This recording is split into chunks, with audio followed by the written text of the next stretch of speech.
हर हर महादेव, जय भोलेनाथ। सनातन संस्कृति में बेलपत्र को एक पवित्र वृक्ष की श्रेणी में रखा गया है। पुरातन समय से ही शिवलिंग की पूजा के दौरान बेलपत्र को चढ़ाने का नियम है। पौराणिक मान्यता है कि शिवलिंग पर बेलपत्र चढ़ाने से भगवान शिव जल्दी प्रसन्न हो जाते हैं। इतना ही नहीं, बेलपत्र भगवान शिव का प्रिय माना जाता है, इसलिए युग युगांतर से शिवलिंग पर बेलपत्र चढ़ाने का नियम है। दोस्तों, बेलपत्र पवित्र होने के साथ साथ काफ़ी सारे औषधीय गुणों से भी भरपूर होता है। इसको खाने से हमें काफ़ी सारे स्वास्थ्य के लाभ मिलते हैं। दोस्तों, शिवलिंग पर चढ़ाए गए बेलपत्र को खाने से हमें काफ़ी सारे लाभ होते हैं। आज हम आपको इस वीडियो में इस बारे में बताएंगे कि शिवलिंग पर चढ़ा हुआ बेलपत्र खाने से क्या होता है। तो इस विषय में पूरी जानकारी के लिए वीडियो को लास्ट तक देखिएगा।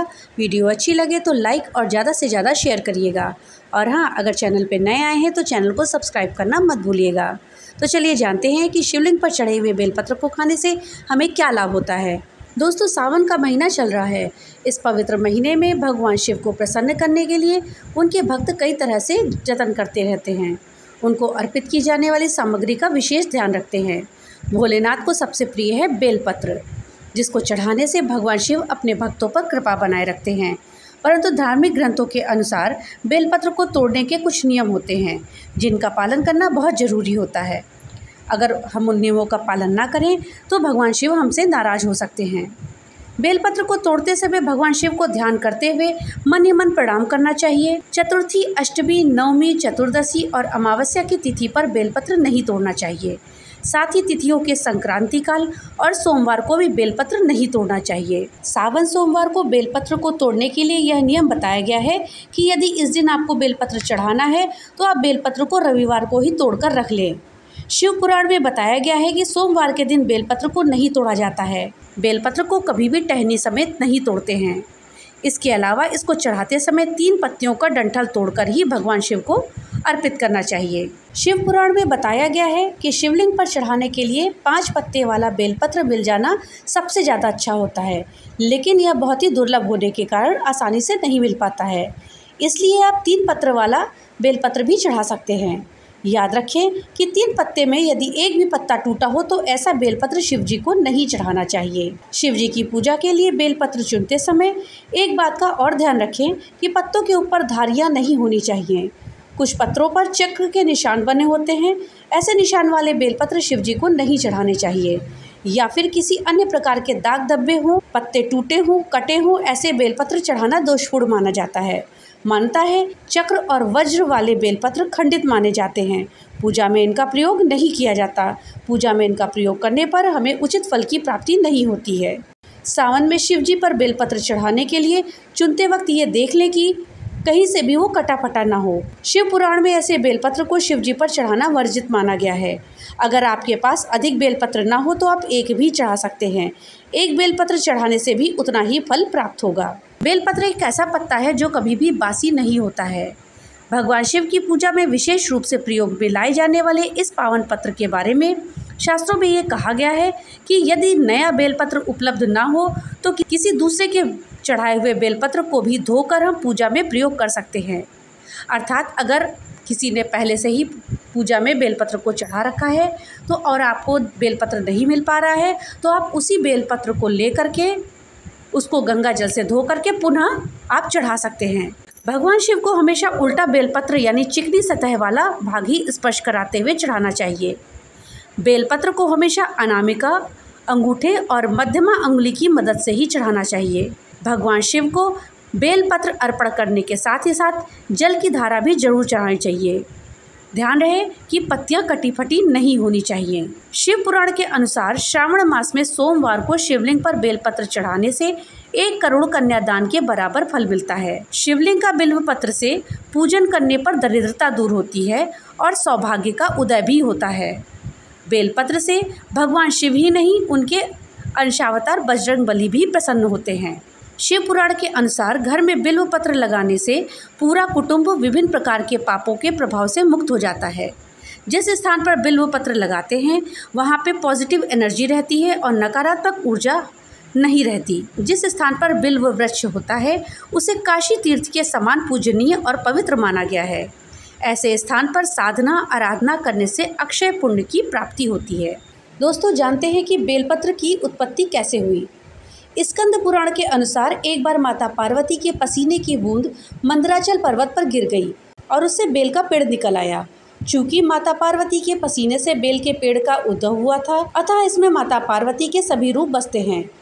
वे पेड़ की जड़ में गिरजा के रूप में, इसके तनों में माहेश्वरी के रूप में और शाखाओं में दक्षिणायनी व पत्तियों में पार्वती के रूप में रहती हैं। फलों में कात्यायनी स्वरूप में, फूलों में गौरी स्वरूप में निवास करती हैं। इस सभी रूपों के अलावा माँ लक्ष्मी का रूप समस्त वृक्ष में निवास करता है।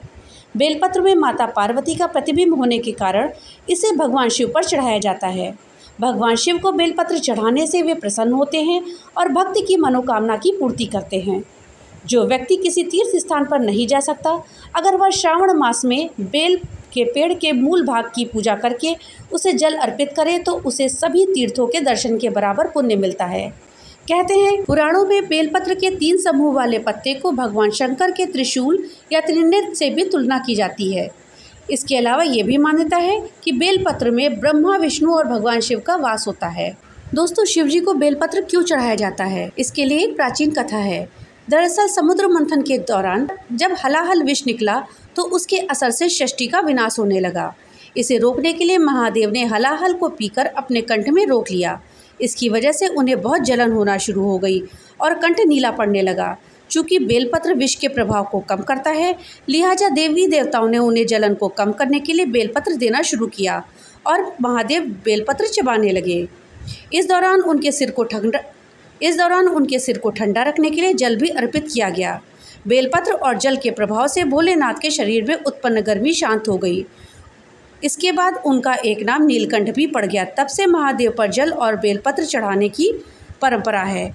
इसलिए भगवान शिव जी को बेलपत्र और जल दोनों एक साथ चढ़ाना चाहिए, कभी भी खाली बेलपत्र नहीं चढ़ाना चाहिए। दोस्तों, हम जब शिव जी को बेलपत्र चढ़ाते हैं तो बेलपत्र चढ़ाने के बाद वो एक प्रसाद बन जाता है, अमृत के समान हो जाता है।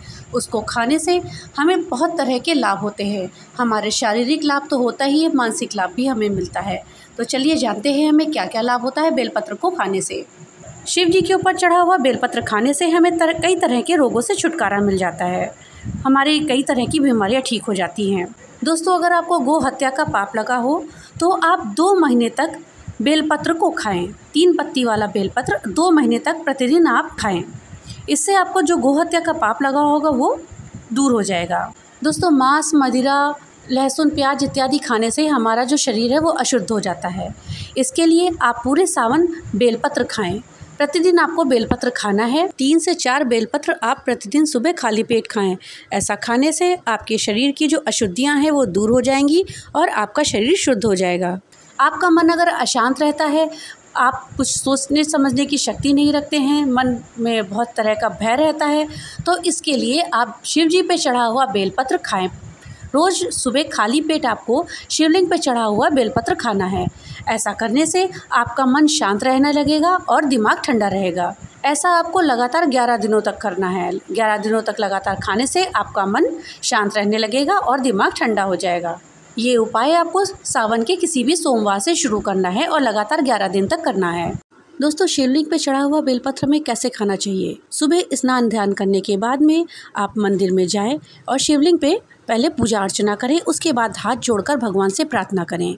फिर उसके बाद वो बेलपत्र उठा करके तब हमें खाना चाहिए। कभी भी बिना नहाए शिवलिंग से बेलपत्र नहीं उठाना चाहिए। साथ ही बिना प्रार्थना किए हुए भी शिवलिंग से बेलपत्र हमें नहीं उठाना चाहिए। अगर आपके बच्चों का मन पढ़ाई में नहीं लगता है, वो खेल कूद में लगे रहते हैं, पढ़ाई पे ध्यान नहीं देते हैं, तो शिवलिंग के ऊपर चढ़ा हुआ बेलपत्र लीजिए और उसको अपने बच्चे के सर पर रखिए। ऐसा आपको सावन के प्रत्येक सोमवार को करना है। शिवलिंग पर चढ़ा हुआ बेलपत्र उठा करके अपने बच्चे के सिर पर रखिए। ऐसा करने से बच्चे का मन पढ़ाई में लगने लगेगा। दोस्तों, अगर आपको काफ़ी दिनों से बुखार आ रहा हो और वो ठीक ना हो रहा हो तो इसके लिए आप बेलपत्र का काढ़ा बनाकर पिएं। ऐसा करने से आपका बुखार जल्दी ही ठीक हो जाएगा। अगर आपको मधुमक्खी ने काट लिया है तो आप वहाँ पर बेलपत्र का रस लगाएं। ऐसा करने से मधुमक्खी ने जहाँ पे काटा होगा वहाँ पे आपको फ़ायदा मिलेगा। प्रतिदिन बेलपत्र का रस पीने से हार्ट संबंधी बीमारियाँ दूर होती हैं, क्योंकि ये कोलेस्ट्रॉल को नियंत्रित करता है। दोस्तों, बेलपत्र कैल्शियम, फाइबर के साथ साथ विटामिन A, C, B1 और B6 जैसे पोषक तत्वों से भरपूर होता है। रोज़ाना बेलपत्र का सेवन करने से पेट से जुड़ी दिक्कतों से हमें राहत मिलती है। इसके अलावा ये दिल, स्वास्थ्य और लीवर को भी बेहतर बनाने में काम करता है। हेल्थ एक्सपर्ट भी रोज़ाना भोजन में इस पत्ते को शामिल करने की सलाह देते हैं। वैसे तो बेलपत्र का सेवन दिन में किसी भी वक्त किया जा सकता है, लेकिन इसका खाली पेट सेवन करना ज़्यादा फायदेमंद होता है, क्योंकि इसमें आपको कई अनगिनत लाभ मिल सकते हैं। ऐसा इसलिए क्योंकि शरीर में मौजूद पोषक तत्वों को आसानी से ये एब्जॉर्ब कर लेता है। आइए हम जानते हैं कि सुबह खाली पेट बेलपत्र खाना कितना फ़ायदेमंद होता है और ये शरीर की किन किन दिक्कतों को दूर करता है। इम्यूनिटी। हेल्दी रहने के लिए शरीर की इम्यूनिटीज़ की मजबूती होना सबसे ज़्यादा ज़रूरी है। अगर आप बार बार बीमार रहते हैं तो आपको रोज़ाना सुबह खाली पेट बेलपत्र का सेवन ज़रूर करना चाहिए। बेलपत्र में मौजूद विटामिन सी होता है, जो रोग प्रतिरोधक क्षमता यानी इम्यूनिटी को मजबूत बनाने का काम करता है। रोज़ाना खाली पेट बेलपत्र खाने से सर्दी और खांसी से भी राहत मिलती है, साथ ही बार बार बीमार पड़ने की समस्या भी दूर होती है। पेट से जुड़ी हुई दिक्कतों को दूर करने के लिए बेलपत्र में फाइबर ज़्यादा होता है, यही वजह है कि इसे पेट के लिए फ़ायदेमंद माना जाता है। अगर आपको पेट से जुड़ी समस्याएं हैं तो आप रोज़ाना सुबह खाली पेट बेलपत्र खा सकते हैं। रोज़ाना बेलपत्र का सेवन करने से एसिडिटी, गैस और इनडाइजेशन की समस्याओं से छुटकारा मिलता है। साथ ही साथ कब्ज की दिक्कत भी दूर होती है। जिन लोगों को बवासीर है उनके लिए खाली पेट बेलपत्र खाना फ़ायदेमंद होता है। बेलपत्र डाइजेशन सिस्टम को मजबूत बनाने का काम करता है, इससे पेट की सभी समस्याएं दूर होती हैं। दिल के स्वास्थ्य में भी सुधार करता है। ये बेलपत्र दिल को हेल्दी रखने में मदद करता है। अगर आप रोज़ाना सुबह खाली पेट इसका सेवन करेंगे तो ये दिल के स्वास्थ्य में सुधार कर सकता है। बेलपत्र में एंटीऑक्सीडेंट के गुण पाए जाते हैं, जो दिल को खतरनाक बीमारियों से बचाने का काम करते हैं। बेलपत्र खाने से दिल हेल्दी रहता है, हार्ट अटैक और हाई ब्लड प्रेशर का खतरा भी कम होता है। अगर बेलपत्र को रोज़ाना सुबह खाली पेट खाया जाए तो दिल से जुड़ी बीमारियों के खतरे को काफ़ी हद तक कम किया जा सकता है। ये शरीर को भी ठंडा रखता है। रोज़ सुबह बेलपत्र खाने से शरीर को ठंडा रखने में मदद मिलती है। दरअसल बेलपत्र की तासीर ठंडी होती है, यही वजह है कि अगर आप बेलपत्र का सेवन करेंगे तो आपका शरीर पूरे दिन ठंडा रहेगा। गर्मियों के मौसम में बेलपत्र का सेवन करना ज़्यादा फ़ायदेमंद होता है, क्योंकि इससे आपको चिलचिलाती गर्मी से काफ़ी हद तक राहत मिलती है। मुंह में छाले हो जाने की समस्या हो तो भी ये दूर करता है। इसके लिए आपको बेलपत्र को चबाकर खाना होगा। बेलपत्र डायबिटीज़ के मरीजों के लिए भी काफ़ी फ़ायदेमंद होता है। डायबिटीज़ के मरीजों को सुबह खाली पेट बेलपत्र का सेवन करना चाहिए। बेलपत्र में मौजूद फाइबर और बाकी ज़रूरी पोषक तत्व ब्लड शुगर को लेवल को कंट्रोल करने में मददगार होते हैं। दोस्तों, बेलपत्र को काढ़े के रूप में सुबह खाली पेट पी सकते हैं। इसके लिए आपको बेल के पत्तों को पानी में उबालना होगा, फिर इसे छानकर पीना है। बेलपत्र को सीधे चबाकर भी खाया जा सकता है। बेलपत्र का सेवन शहद में मिलाकर भी कर सकते हैं। इन 3 तरीक़ों से आप बेलपत्र को खा सकते हैं। अगर आयुर्वेद की दृष्टि से देखा जाए तो इस दृष्टि से भी ये बहुत ही महत्वपूर्ण पौधा होता है। यह पौधा 3 दोषों को संतुलित करता है, जिसे आयुर्वेद में वात, पित्त और कफ कहा गया है। बेलपत्र कोलेस्ट्रॉल को भी नियंत्रित करने में काफ़ी मददगार होता है। दोस्तों, अगर आपकी कोई मनोकामना है वो पूर्ण नहीं हो रही है तो आप एक तरह से बेलपत्र के उपाय को कर सकते हैं। यह आपके लिए काफ़ी अधिक फ़ायदेमंद होगा। ये एक बहुत छोटा सा टोटका होता है जिसकी मदद से आप अपनी मनोकामना को पूर्ण कर सकेंगे। इसके लिए सोमवार को स्नान करने के बाद शिवलिंग को स्नान कराएं और 5 बेलपत्र को आपको इसको चढ़ाने होंगे। उसके बाद शिवलिंग का दूध और जल से अभिषेक करें। आपको कम से कम यह प्रयोग 11 सोमवार को करना होगा और ऐसा करने से काफ़ी अधिक फ़ायदा होगा और आपकी मनोकामना पूरी हो जाएगी। ये एक अच्छा तरीका है जिसका उपयोग आप कर सकते हैं और आपके लिए काफ़ी फ़ायदेमंद होगा। अगर विवाह की समस्या आ रही है, आपका जल्दी विवाह हो नहीं रहा है या होते होते रह जाता है, तो इसके लिए भी एक छोटा सा उपाय है। इसके लिए आपको करना यह है कि 5 सोमवार शिवलिंग के मंदिर में जल से अभिषेक करें। उसके बाद 108 बेलपत्र चढ़ाएं। 108 बार ओम नमः शिवाय मंत्र का जाप करें। उसके बाद आपको माता पार्वती और शिव जी का पूजन करना है। ये आपको लगातार 21 सोमवार तक करना है। दोस्तों, अगर आप किसी तरह के रोग से काफ़ी ज़्यादा परेशान हो चुके हैं और उसका आपको इलाज नहीं मिल रहा है, तो आप जल्दी से जल्दी ठीक होना चाहते हैं, तो आप एक ये उपाय कर सकते हैं। यह आपके लिए काफ़ी फ़ायदेमंद होगा। 108 बेलपत्र चंदन में डुबें और ओम नमः शिवाय मंत्र का उच्चारण करते हुए शिवलिंग पर अर्पित करें। और इसके अलावा भगवान शिव से आपको अपने अच्छे हेल्थ की प्रार्थना करनी चाहिए और इससे आपको काफ़ी फ़ायदा होगा और आपकी समस्याएं दूर हो जाएंगी। दोस्तों, अगर आपको चंद्र दोष की समस्या है तो भी आप बेलपत्र का उपाय कर सकते हैं। अगर आपको आँखों से संबंधित परेशानी है तो उसके लिए भी बेलपत्र फ़ायदेमंद होता है। इसके लिए बेलपत्र के पत्तों को घी लगाकर यदि आप अपनी आँखों पर बांधते हैं तो उसके बाद आपकी आँखों की समस्याएं दूर होती हैं। इसके अलावा बेल के रस को यदि आप अपनी आँखों में लगाते हैं तो ऐसा करने से भी आँखों की समस्याएं दूर हो जाती हैं। इसके अलावा रात को आप बेलपत्र के पत्तों को भिगो दें और सुबह उठकर इसी पानी की मदद से अपनी आँखों को धोएं। ऐसा करने से भी आँखों को काफ़ी राहत मिलती है। दोस्तों, अगर आपको बहरेपन की समस्या है या कानों में खुजली है तो उसके लिए बेलपत्र के कोमल पत्तों को स्वस्थ गाय के मूत्र में पीस लें। इसमें 4 गुना तिल का तेल और 16 गुना बकरी का दूध मिलाएं और इसको आँच को पकाएं। उसके बाद अगर आप इसकी कुछ बूंदें दिन में 2 बार अपने कान में डालते हैं तो इससे आपको काफ़ी लाभ होगा। लेकिन आपको किसी तरह की चोट लगी हो और उस कार से बहरापन हुआ हो तो आपको डॉक्टर से परामर्श लेना चाहिए। चोट की स्थिति में ये दवा काम नहीं करेगी।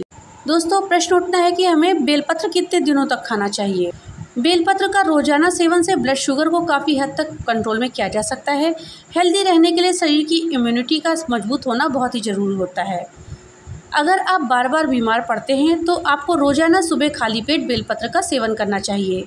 रोज़ाना खाली पेट बेलपत्र खाने से सर्दी और खांसी से भी राहत मिलती है, अर्थात आप इस बेलपत्र को खा सकते हैं। तो दोस्तों, ये थे वो फ़ायदे जो हमें बेलपत्र को खाने से मिलते हैं। भोलेनाथ की कृपा सदैव आप सब पर बनी रहे।